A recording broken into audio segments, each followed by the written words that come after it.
Hey guys, my name's Evelyn. We're gonna do again creepypasta Universal Stories. I'm sorry, last time I freaked.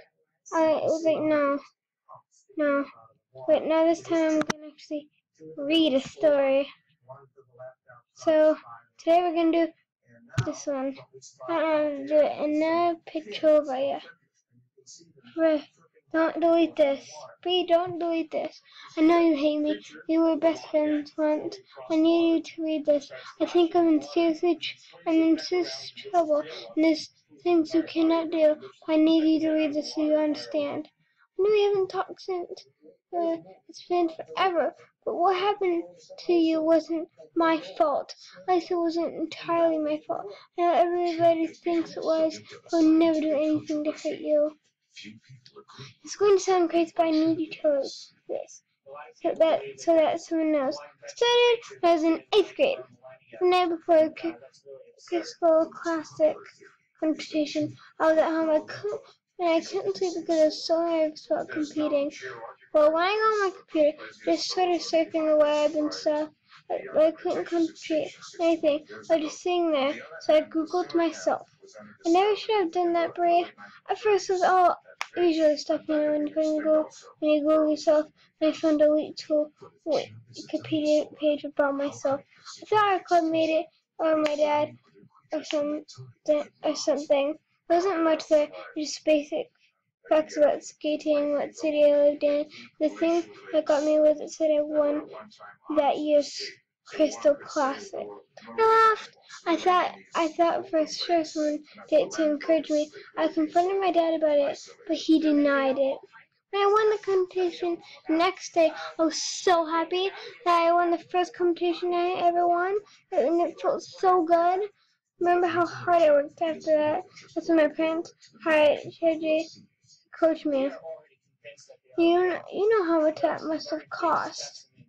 After that, I would check my page before every competition, and it would always tell me the result of how I placed. It said I won the first at 15, and it all came true. After that, today, because my mom and dad, I had a real shot at the Olympics. That's when they pulled me from school.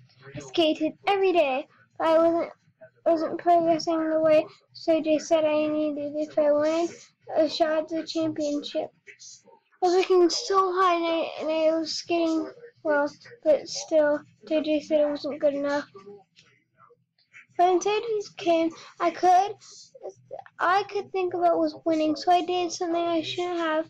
Everyone was saying that you were favorite, and I felt like I already had lost the competition.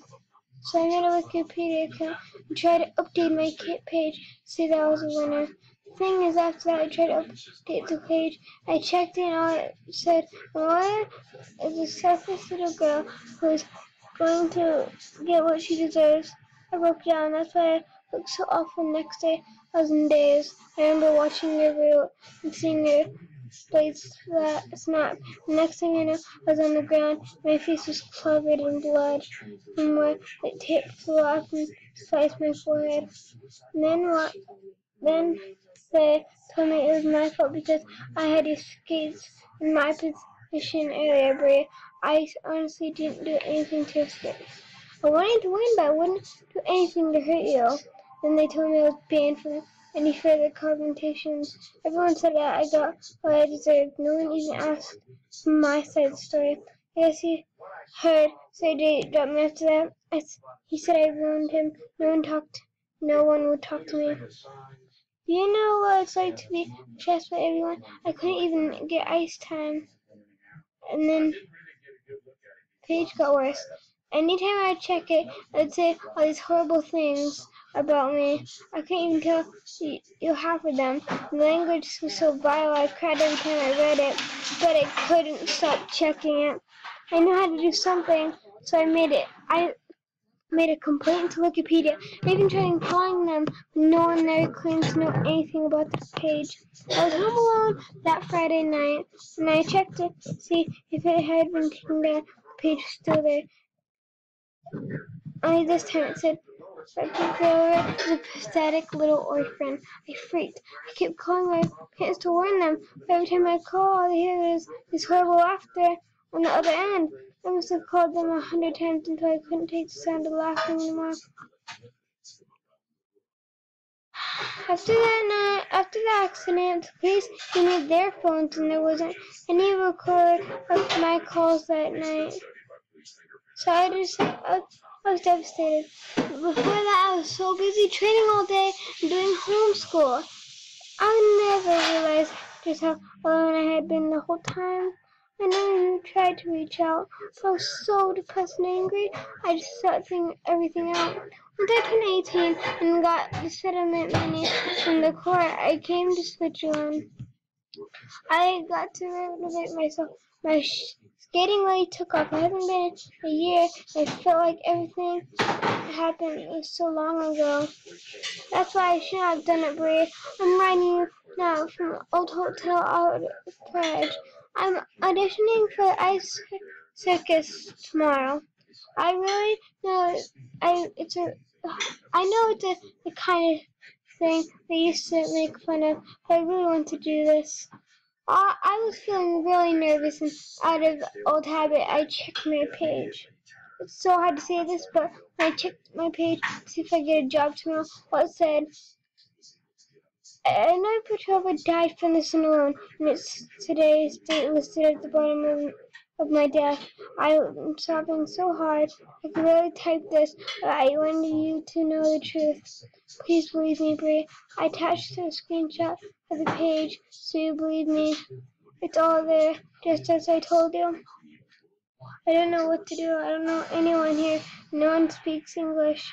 I keep refreshing the page. Thought it's forever. I keep refreshing it, but it still hasn't changed. I'm waiting for midnight. I don't know what to do, so I lock myself in my room. It's only a few minutes to midnight now. All I can do is refresh the page. I'm exhausted, but I can't stop. I'm afraid to leave the computer until I know what happens next. That was a pretty good story. Wait. Yes, I want it. Huh. The most compelling evidence that in the tape is as simple as a head turn. Yeah, she does these little videos on her laptop and puts them on YouTube. That maybe someone in a suit moved with their head and their neck. Yeah, she does like they're called like Let's Plays or something. Hmm. It's not like a place anymore. She stops and then records it and that's it. The typical ape posture has the shoulder. Oh, wow. I'm actually gonna look up that after this part. No, it's like I think we're done today with reading that story. We'll read this one next time. And I'll see you guys later. Bye!